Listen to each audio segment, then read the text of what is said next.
Okay, opponent goes first with Dina, which is a very strong Sultai deck, which is going up the ranks. So I'm looking this to get a few more lands. This is not the best hand. See what they get. Sarah Paragon's good to re-establish our fields. There's a lot of directions they can go with Sultai. They could be more controlling, they could be more creature-based. I think we're going to use the portable pole here to get rid of that Cobra, because otherwise it's going to get out of control.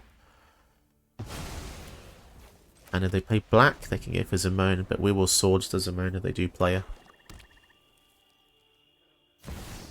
And here she is. Well, here they are, should I say. Off to the world of exile. It is a bit sad, like, Arena these days, because if you're not... Basically, if you're not taking care of your opponent's threats every turn, you just die. And it is a bit heartbreaking, because in Commander you can play more fun, casual things, but I just feel as though that... Yeah, in this format, 1 versus 1, there's kind of like no escape. There is no escape. So they've got 3 mana open, which is suspicious, which means they're probably going to try and counter something.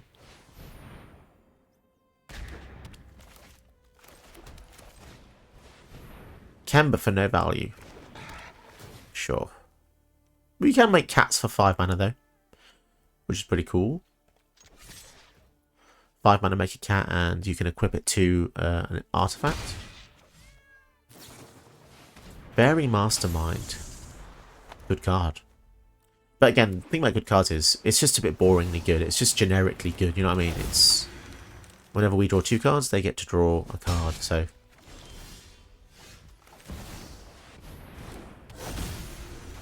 Okay.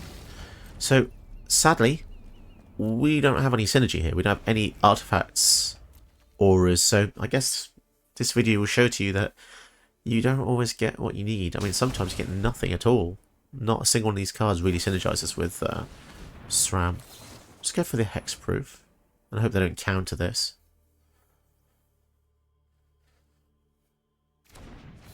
Okay, nice. Keeping Sarah Paragon alive is pretty good. And we got a blocker for the flyer as well. So we have no synergy, so I think we need to see what we get with the Gate to the Citadel. Oh my goodness. If they counter this, I'm very tempted to leave it. Okay, they don't. And pass turn. So it would be lovely if we could draw something that said Aura, Equipment or Vehicle. That would be lovely indeed. Fatal Push. It's risky to put it in the graveyard. We could probably lose the whole game for this, but yeah, we'll leave it in the graveyard. We do need Sarah Paragon to do what we want to do though, so if they kill this, we pretty much lose the game because we don't have any synergy left. They're very reluctant to sack the Fairy Mastermind as well. Although if they pay 4, each player draws a card, right? Which means they draw 2 cards. Oh, well then now they can use Shieldred to make us lose life. That is gonna suck.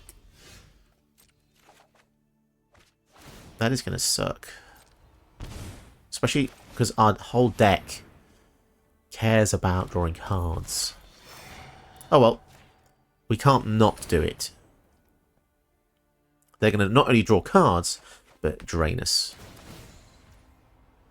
Jesus. Oof, that's rough. Does have lifelink though. Jeez. Yeah, Shieldred is literally the most perfect thing they could have done. But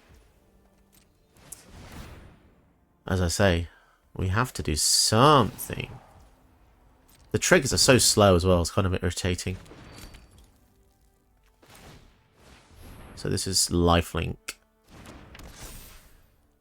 So I guess we're just flying over the top, getting a bit of life.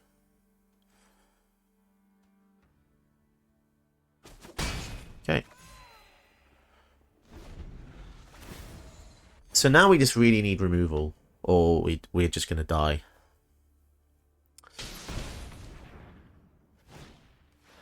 They're very adamant about tapping that. Oh, to be fair, both of their green sources are pain lands, which is kind of strange, but... Are they going to sacrifice the Lanor Elves to the Zimone and Dina? It's likely. Sacrifice another creature, draw a card. You may put a land. If you control 8 or more lands, repeat the process. That's so strong. So they get to draw 2 cards. Yeah, they sack a creature now. 2 cards. Silly. Absolutely silly. And then they get to drain us for 2 as well. And a Gix. Oh my goodness. So now when they hit us, they're going to be able to draw cards as well. Just attacking with the 1 there. We desperately need removal for Shieldred. Okay, that's actually pretty good to give to the Serra Paragon.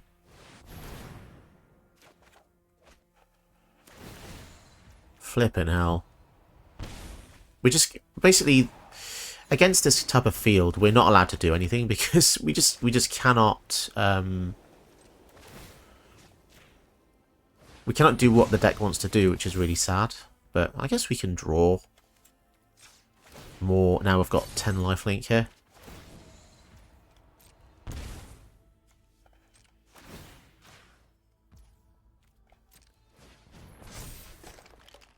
Okay. This is a very good attacker. Lifelink flying.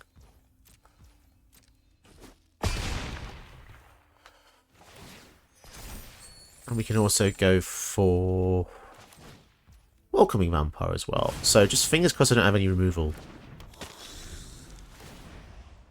Anything to disrupt the Serra Paragon will mean that we are just we're dead.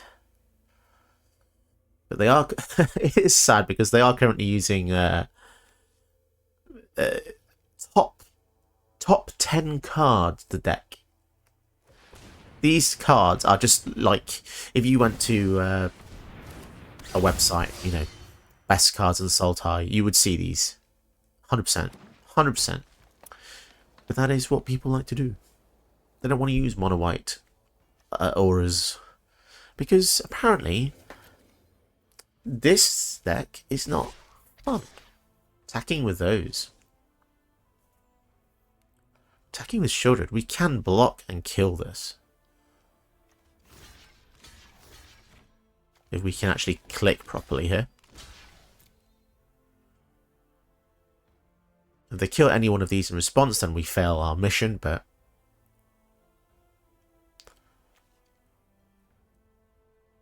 Okay. I wonder if they wanted that to happen. Did they actually want to lose Shieldred? Curious. Okay, so we lose 3, but we now can just draw stuff. Maybe. We'll see. They could have something else going on here. Okay. Okay. So... play this to get a land. Could be pretty good. Yeah, I like that. Get a land here. I'm scared though, because I feel like I'm missing something. Like they've got some master plan. Okay. So now we can just draw cards. But so can they. Mana Tithe. Mana Tithe could be nice, but they've just got so much mana here. Playing the Mind Stone means we get an extra life when we attack here as well.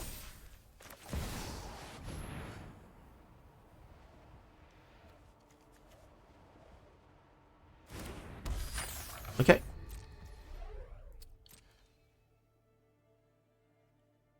And swing over the top. They do have a blocker, of course. Cycling to see what they get. Whenever you draw your second card each turn... Oh yeah, they already drew one for the Fairy Mastermind, didn't they? Okay. Are they tempted to block here? They are. Wowzers. I didn't expect that. Because this is such a good card, but... Oh, they're also going to sacrifice it so we don't gain the life. That's annoying. Jeez, drawing 2 cards. What the hell? And just playing 2 lands as well. That is ridiculous. That is so ridiculous.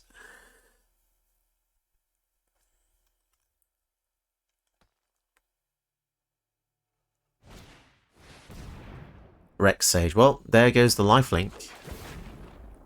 Although Sarah Paragon does let us cast it from the graveyard, right?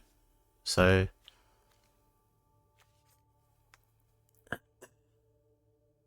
take your time. There's a lot of things to choose here. Don't press the wrong one. Okay. So there goes the Rune of Sustenance. Sure.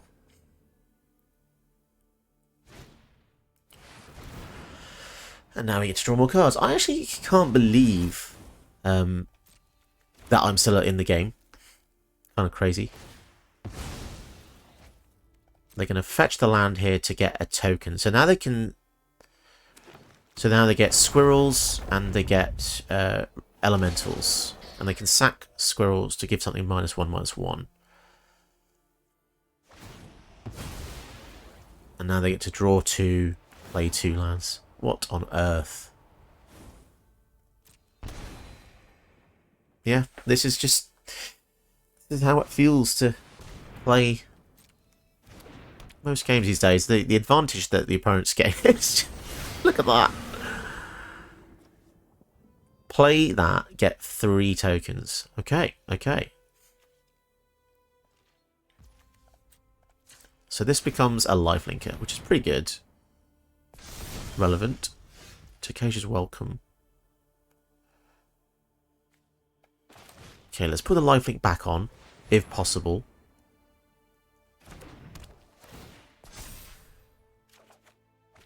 Okay, more equipments. +1/+1 vigilance lifelink. Okay.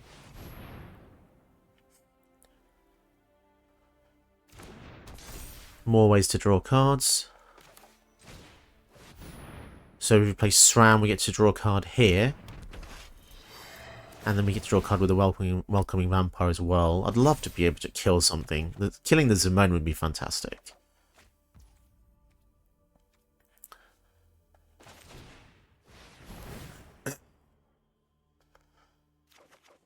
Oh, Esper Sentinel, that's pretty good. They'll probably want to kill that though, won't they?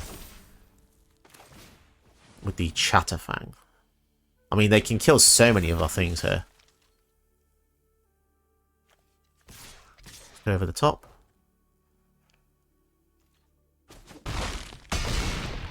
Wow. It's a pretty good hit. And we even have a treasure token for the Mana Tide if things get desperate, which is unlikely we'll ever get to use this, but... So now we get to draw a card if they cast 2 spells, or draw a card if they don't pay the tax for this, but they probably will. Scoot Swarm. Is this where we just die? So Scoot Swarm with a Scoot Swarm out, whenever they play lands, they will be able to get loads of tokens. Draining for 2. Yeah, I feel like the Chatterfang is probably just going to kill us here. Search for Glory, that could be nice.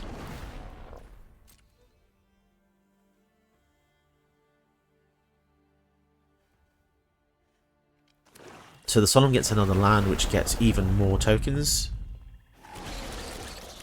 Jesus.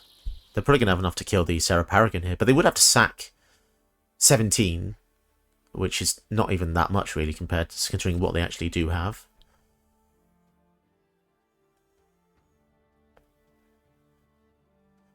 Jeez, that's... So this isn't... So this is a Zimone and Dina deck, but this is all from Chatterfang.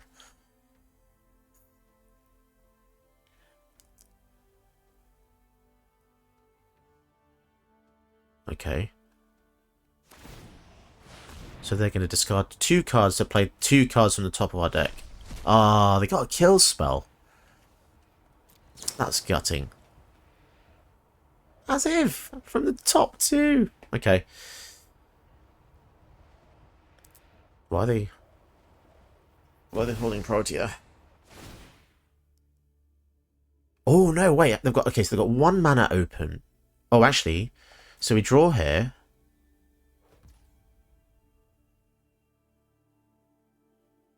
Oh, wait. We can respond. They've tapped out completely. So that can come in. Oh, wow. We actually managed to mana tithe something in this game. That's bonkers. Just because they didn't want to draw. They didn't want us to let... I think we've won the game. I think we won the game because of that silly mana tithe. Hello and welcome to today's awesome new deck. Sram Senior Edificer is an old card from Kaladesh, I think. Yes, it was Kaladesh. And at the time when he came out a few years ago, there wasn't really much excitement about it, I don't think. Although he did give White the ability to draw a card, which is kind of good. But I think now that the format has changed quite a bit more, there's a lot more powerful low curve artifacts and auras and even vehicles. You can make this deck in so many different directions. You can go all in on auras, all in on vehicles, or all in on equipment. So it's just whatever you want it to be, essentially. So the deck tries to be as low curve as possible. So in that way, it's quite similar to Sithis. It's probably weaker than Sithis, just because Sithis, whenever you cast an enchantment, you draw a card and gain life as well. But it's not to say he's not strong and fairly competitive. Some of the coolest cards in the deck you want to cast and take out your opponent with. I'll say Quieter Spike is pretty awesome.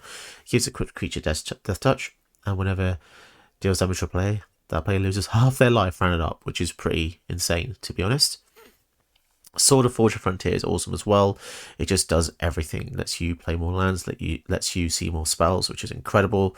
You got Soul Stealer Axe as well, which is whenever the creature deals damage to a player, seek a card with mana value equal to that damage, which is really nice to just give you more advantage.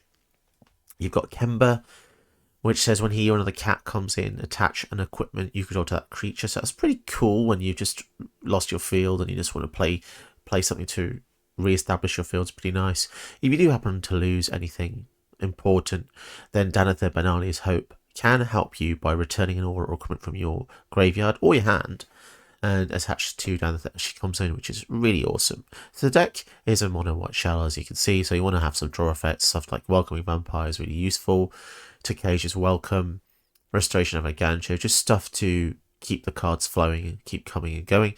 And then you've got stuff like Scouting Hawk, which ramps your mana, which is really useful and gives White a little bit of an edge versus some other decks which might not have stuff that just puts lands into play, which is really useful, as well as the Loyal Warhound, which lets you put a land into play as well, which is really good. If you want to get a bit spicy, you can make it a double strike tribal as well.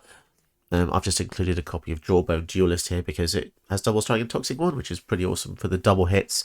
So if you have Jawbone Duelist out with the Sword of Forge of Frontier, you're going to deal 6, exile the top 4, and then you can play 3 lands in total, which is really awesome. And on top of that, you'll be giving them 2 Infect as well. So if you want to see the deck list, it will be in the description below. So make sure to check out the whole video to see how the deck performs. Okay, got a fairly decent-ish starting hand here. Probably want to play the Sram on turn 3 so we can protect it with this Surge, which we've been drawing a lot in our opening hands recently. Kind of strange. It's a good card to have, though. The Ambitious Farmhand is also really good to get us a land. It's a nice 2-for-1, really. Doesn't come to the battlefield, but Redain's going to be great as well. If they choose to use any Planeswalkers, Redain should slow them down. So against Atraxa, I suppose board wipes are our enemy here.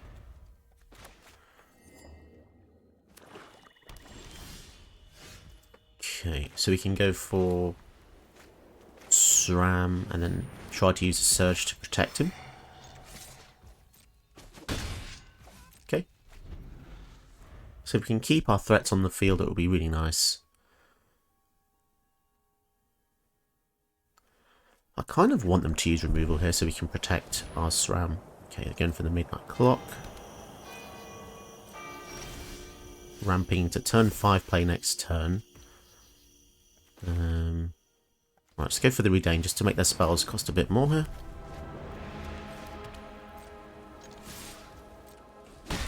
Might not have been a good idea to do that. It might have been better to go for the Valkmira side to make their spells that affect our things cost more, but not sure.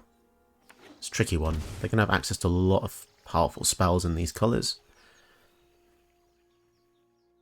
The only thing they don't have access to is red, but they're using all the strongest colours anyway, so it probably doesn't even matter. Also, when you combine these 4 colours, it feels like every colour anyway, so...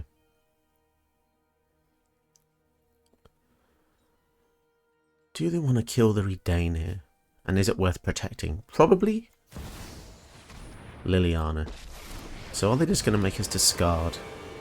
I'll have this fight finished. They are. Okay. Drop it. Let's get rid of that. Curious. So they've completely just left her defenseless. That is interesting.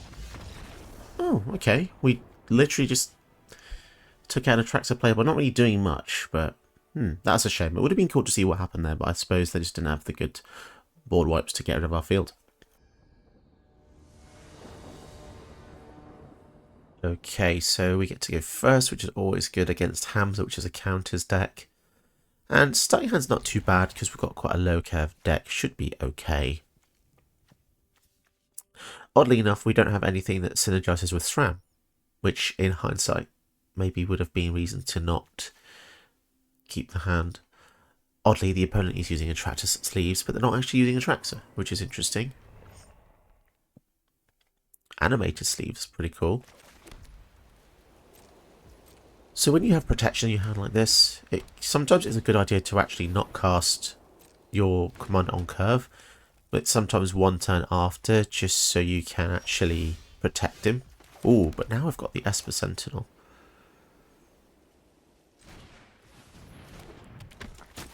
And we can also protect the Sentinel in case they cast any non-creature spells. But I feel like they're probably just going to have loads of creatures here. Oh, okay, we actually get a card off this. Already paid for itself, which is pretty good. One annoying thing about having this protection spell is the game keeps prompting you to play it, which is kind of irritating. At every moment, it's like, do you want to play Surge of Salvation? No, I don't want to play Surge.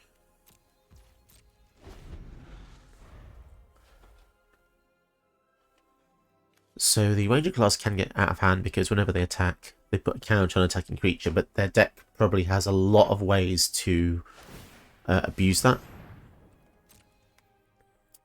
Wow, okay, looks like they've missed a land drop. Or perhaps they're just trying to attack first. To see what we do. Be very surprised if they don't play a land. Yeah, I was going to say. Wrath of God, probably not the best here.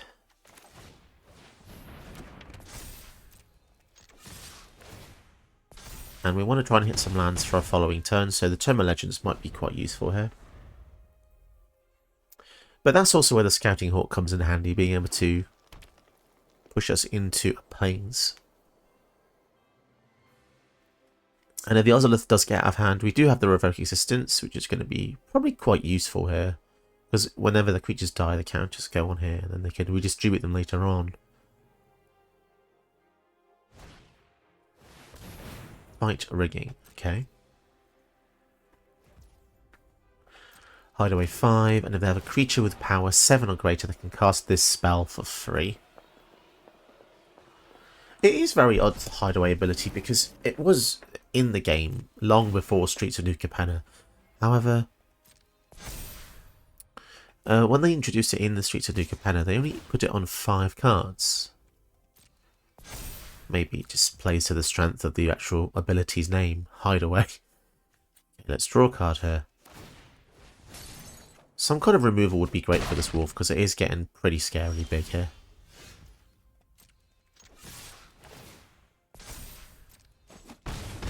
Maybe the Fateful Absence is going to be effective. So if we want to use the Absence as well as the Surge, we're going to have to leave up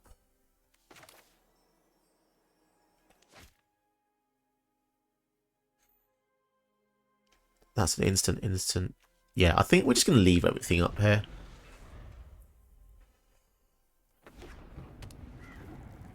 Dranith Ruins, that's a new card from the Aftermath set, which is a bit of a controversial set, really. 50 cards only, 5-card boosters in paper. Unusually, in Arena, you actually get 6 cards, which is strange. So for the first time ever, I think you get more cards on an Arena booster than you do in a real-life pack.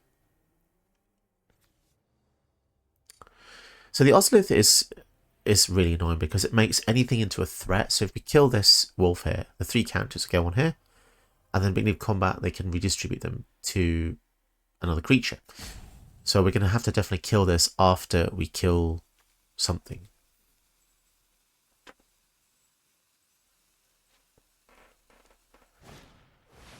Rishkar is going to put more counters on things. Wowzers. Okay. See, this Wrath of God's looking really tempting here. But I don't want to kill my 2 really powerful units. So they're going to do that. Let's kill the wolf, which is a bit sad having to do this, but do they have hexproof? Taps for green, and then the counters go to Ozolith. Okay, let's draw a card as well. Search for glory.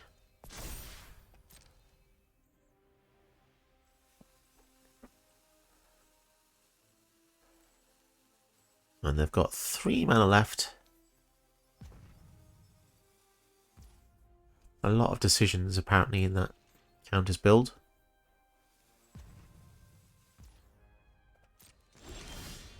Okay. So the 4 counters are going to go onto the Rishkar, so I think we need to stop that. That is a really strong artifact.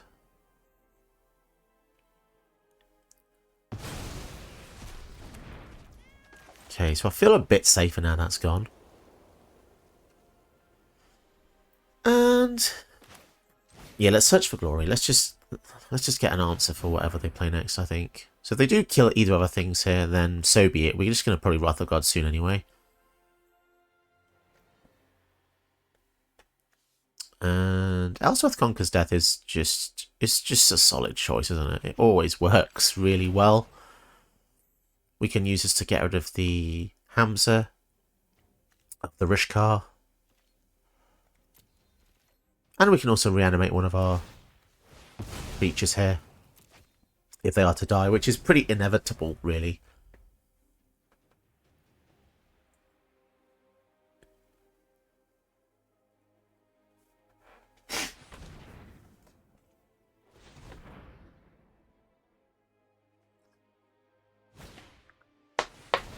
So they just play another version of the Ozolith, which is not as good, I don't think.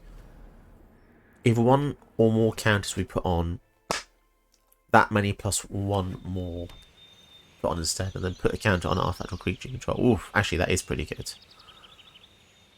So 2 mana, put 2 counters on a creature.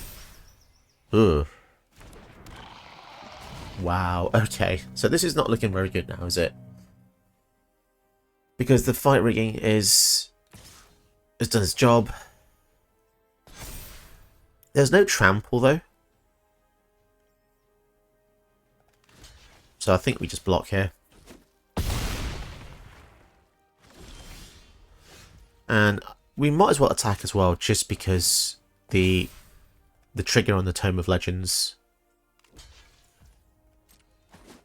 Right, so that dies. That's Wrath of God here.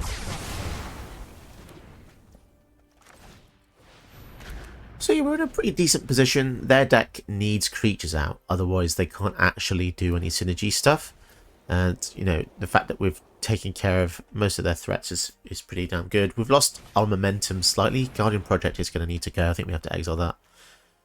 Most definitely. The fact this is pay 2 to put 2 counters or something is really crazy. That is actually really crazy.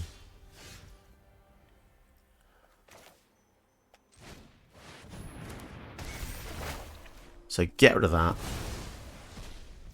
4, 5, 6. Man, the Stone Cold Serpent was such a clutch hit for them there. So we basically need another removal spell. Or I think we're just going to die to this because they keep getting counters from this. So that's +2 and then +2 from here. So that's 4. That's 10 power this turn. So actually we are a little bit desperate now. Yeah, this is a really fantastic card. And they just gave it cycling for no reason at all.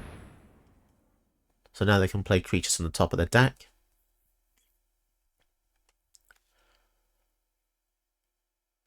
They could have a kill spell. They're hovering over the Elspeth Conqueror's Death here. Tenacious Pup. So the next creature comes in with an extra 2 counters. Oh, jeez. Ooh. A 10-10 trample. A 12-12 trample. Yeah, I think we're just going to die next turn. It was unforeseeable as well. We didn't know they had the Stone Cold Serpent, so we're gonna have to draw a card and see what we get. Vigilance, Lifelink. Is that really gonna help? They've got Trample on all their things. We draw a card here, but is that gonna help? Quietus Spike. That doesn't mean. That doesn't even get equipped. That's 6 to equip, but I've got 5. What can we do?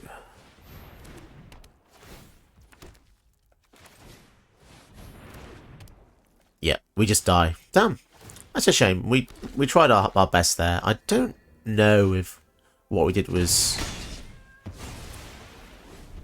good or bad, really. But yeah, this Stone Cold Serpent. It's just the doubling of the counters just accelerated everything so hard. You know, the trample. It's just, this is probably one of the best cards in their whole deck, actually. Because they could, in theory, play this just, 1 mana. And from there on, imagine they also had the Ozolith out as well. Whoa, they're just basically using Bolus of Citadel to play stuff off the top.